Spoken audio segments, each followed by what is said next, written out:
Hey guys, let's get more news about Lakers, but first, don't forget to subscribe and leave your like.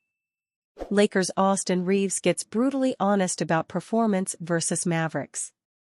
The Los Angeles Lakers came into Tuesday night's game against the Dallas Mavericks on a bit of a hot streak. J.J. Redick's squad has been inconsistent this season, but it seemed to be finding its best basketball and had climbed into the top 6 spots in the Western Conference. Tuesday night seemingly provided the Lakers with another opportunity to keep stacking wins.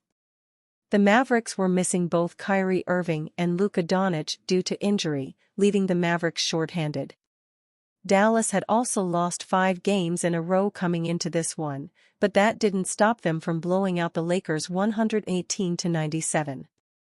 Austin Reeves played poorly on both ends of the floor in this one, and he admitted as such post-game according to Dan Woik of the Los Angeles Times. "I was just really, really bad on both sides of the ball tonight," Reeves said after the game, per Woik. Reeves had one of his worst games of the season in all facts of the game in this one. Offensively, the young guard scored just 15 points on 5 for 14 shooting. Defensively, the Mavericks singled out Reeves and attacked him in isolation over and over in this one, particularly in the second half. The Lakers were outscored by 25 points when Reeves was on the floor for the full game. No game is guaranteed for the Lakers, who have shown that they can both beat and lose to anybody on any given night. Despite that, the upcoming stretch of play offers an opportunity for the team to get hot and gain some separation on the standings. Of course, that all is contingent on Tuesday night's stunning blowout loss being a one-off for a team that had been playing pretty well of late. In the past this season, losses like these have been followed by more frustrating performances, so the Lakers need to change that trend this time around. If they can land on their feet and start playing some good basketball again, the Lakers have an extended stretch of winnable games coming up. On Thursday, the Lakers will head home to host the Charlotte Hornets before a 2-game homestand against the San Antonio Spurs. Following those two, the Miami Heat come to town with all of their current off-court baggage surrounding Jimmy Butler, and then the Brooklyn Nets come to town. The following week, the Lakers play a road game against the Los Angeles Clippers before hosting the Washington Wizards and the Boston Celtics. The Lakers don't leave Los Angeles until January 25, when they play the Warriors, and they don't leave the state of California until January 27 when they head to Charlotte. The combination of the opponents and the comfort of playing at home should allow the Lakers to go on a little bit of a run in the coming weeks. It will take some of their best basketball, but it's impossible to ignore the opportunity in front of J.J. Redick and company. $50.2 million Suns guard shows interest in Lakers trade. According to John Gambadoro of Arizona Sports 98.7 FM Phoenix, Suns guard Bradley Beal recently admitted that he would consider waiving his no-trade clause for the Los Angeles Lakers, but significant obstacles stand in the way of any potential deal. Beal, who moved to a bench role amid the Suns' recent struggles, holds one of only 2 full no-trade clauses in the NBA alongside LeBron James. However, the Lakers have not expressed interest in acquiring the 31-year-old guard. The financials of any potential deal would present a massive hurdle for the organization. With both teams operating above the first salary cap apron, Beal's $50.2 million salary would require perfect matching in any trade scenario. Making matters worse, his contract escalates to $53.6 million next season, with a $57.1 million player option for 2026-27. The only viable path would be a 3-team deal, said one Eastern Conference executive speaking on condition of anonymity. The salary matching requirements make a direct trade nearly impossible. Although Beal's production has declined in Phoenix, averaging 17.8 points, 3.7 rebounds, and 3.1 assists across 23 games while shooting 48% from the field and 39% from three-point range, he's still an explosive player with veteran experience. That said, it's unlikely that the terms of a deal would provide enough positive benefits for the Lakers to make it worthwhile. Any Beal transaction before the February deadline would require navigating not only his no-trade clause but also one of the NBA's most challenging contracts to move. LeBron James responds to Lakers' defeat against the Mavericks. After another brutal loss, Lakers star LeBron James reflected on what went wrong for his team in their second straight defeat. During the post-game media chat, James explained why the Lakers couldn't get it going offensively and how that negatively impacted their efforts on the other end. When the ball is popping and the ball is going in, you're able to play defense with a set defense. If not, they get out and run it or turn the ball over, which we didn't do too much of that, said James after the game. But offense can help defense as much as the defense can help the offense. It's just another night for us where we're not good offensively. We didn't shoot the ball well, and we missed a lot of shots at the rim, and they countered that. The Lakers have experienced many highs and lows this season under new head coach J.J. Redick. In this game, it was another low point as the Lakers suffered a crushing blowout loss to the Mavericks with no Luka Doncic or Kyrie Irving. From the opening tip-off, something looked off with the Lakers and they were never able to get it going from 3, 11-35 for the game. According to James, who went 1-4 from 3, the lack of perimeter shooting limited what the Lakers were able to do, especially on defense. With so many missed shots, the Lakers had no time to run a set offense and frequently spent their energy simply trying to catch up to the Mavericks and slow them down. For James, it was hard for him and his teammates to play that signature elite defense when the shot-making wasn't there.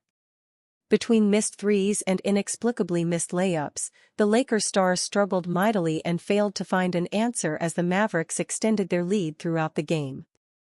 With the dust settled, many fans are calling it the worst game of the season for the Lakers, and it certainly seems to have done a lot of damage to the team morale. The question now is, how do the Lakers move forward?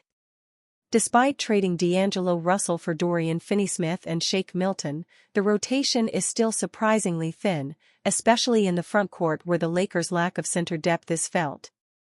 The key now for this team will be finding a balance with the three-pointer so that while they can hit it regularly, it isn't required for their success against the top teams in the West. Still, if the Lakers want the best chance of making a title run, they'll need to stack up on the shooters and use their shot-making as a springboard to an elite defensive performance.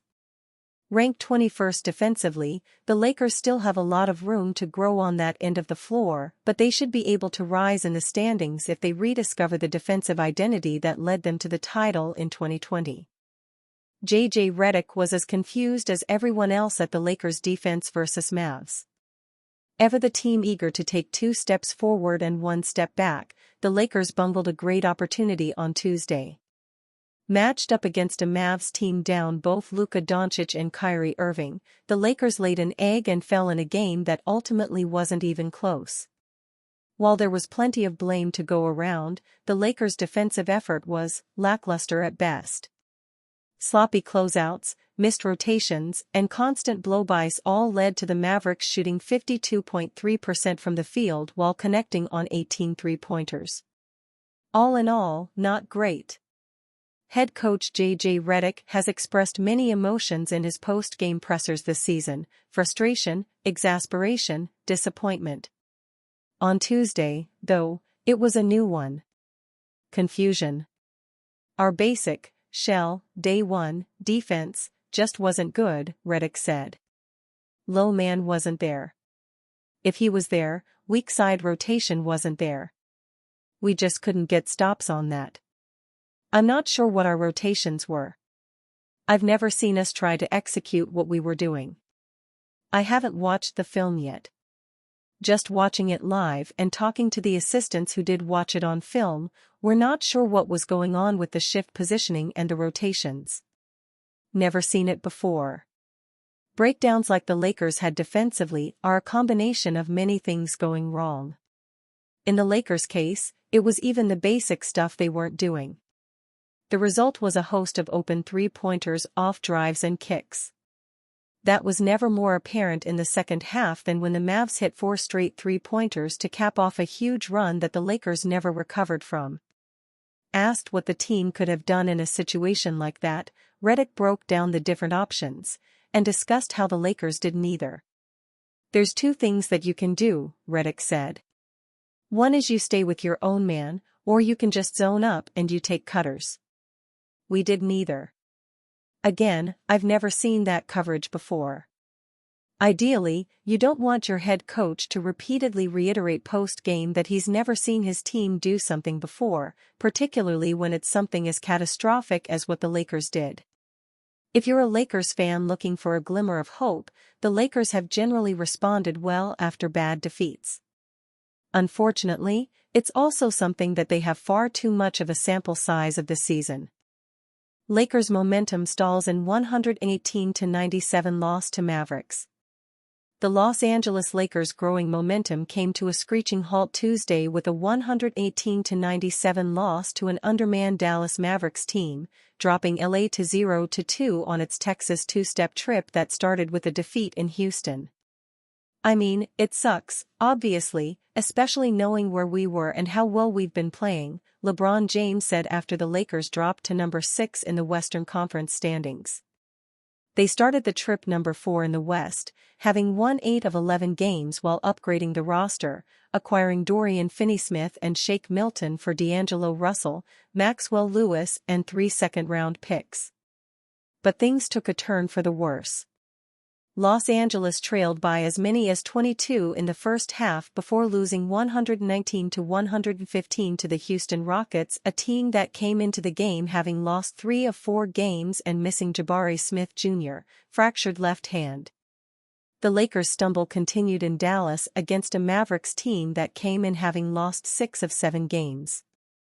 Despite the Mavs playing without Luka Doncic, left calf strain, Kyrie Irving, bulging disc in back, and Daniel Gafford, left ankle injury, Dallas outscored LA 63-47 in the second half to run away with the win. "Obviously, they killed us with any ISO stuff," Lakers coach J.J. Redick said after his team allowed the Mavs to shoot 52.3% from the field and nearly as well from three, going 18-4-38, 47.4%.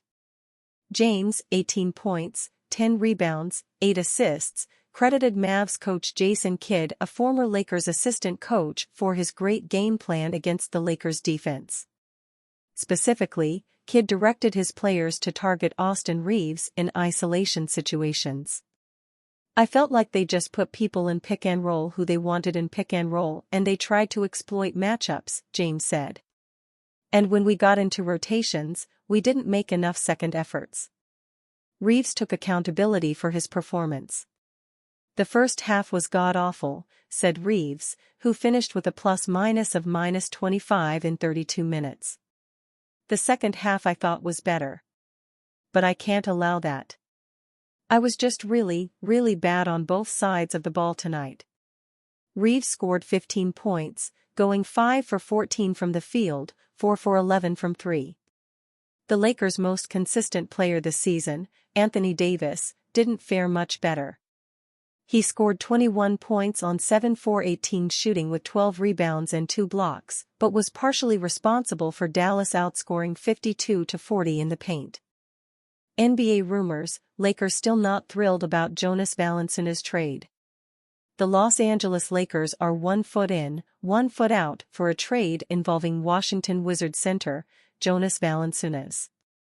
After Valanciunas being involved in a potential Lakers trade for weeks, the franchise might be pulling the plug on any move. The Wizards are continually asking for draft capital, and Los Angeles isn't budging. Clutch Points NBA insider Brett Siegel explained what a Lakers and Valanciunas potential trade looks like. League sources say the Washington Wizards have somewhat relented on their price for Jonas Valanciunas, but the Lakers still aren't thrilled with the idea of using their remaining second-round picks on him and the remaining years left on his contract, Siegel said.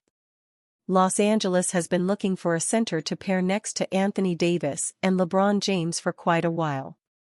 Although Valanciunas isn't in his prime anymore, he is still a quality player. He can rebound at an elite level and has improved his face-up game. That alone can do wonders for the two Lakers stars. At this point, it's looking more and more unlikely. After all, they did trade D'Angelo Russell for Dorian Finney-Smith and Shake Milton about 2 weeks ago. They've been making moves, but don't want to wait. Complacency will be the end of their season, especially with James and Davis continuing to age. Still, the Lakers have quality centers they can use. Most notably, Davis has played plenty of minutes at center this season. While head coach J.J. Redick wants to get him back to his normal position, Davis at the center spot does wonders for both sides. Furthermore, Jared Vanderbilt is ready to make his return. That's another defensive-minded player who can rebound and guard nearly every position. The rebounding will always be there for Valanciunas. Furthermore, Washington is asking for second-round picks. They carry some weight, but not that of a first-round pick or other players. Still, the Lakers are reluctant to include multiple second-round picks for the Lithuanian center. The moves for Finney-Smith and Milton might have been what they were going to offer for Valanciunas. No matter what, Los Angeles is in a nice position themselves. They are 5th in the Western Conference and have been in that position consistently throughout the season. A hypothetical for Valanciunas will ponder in Lakers fans' minds. Sometimes though, sticking with what you have is the best option, and that might be the case for Los Angeles. And you fan? What do you think of the situation of Jonas Valanciunas? Leave your opinion in the comments.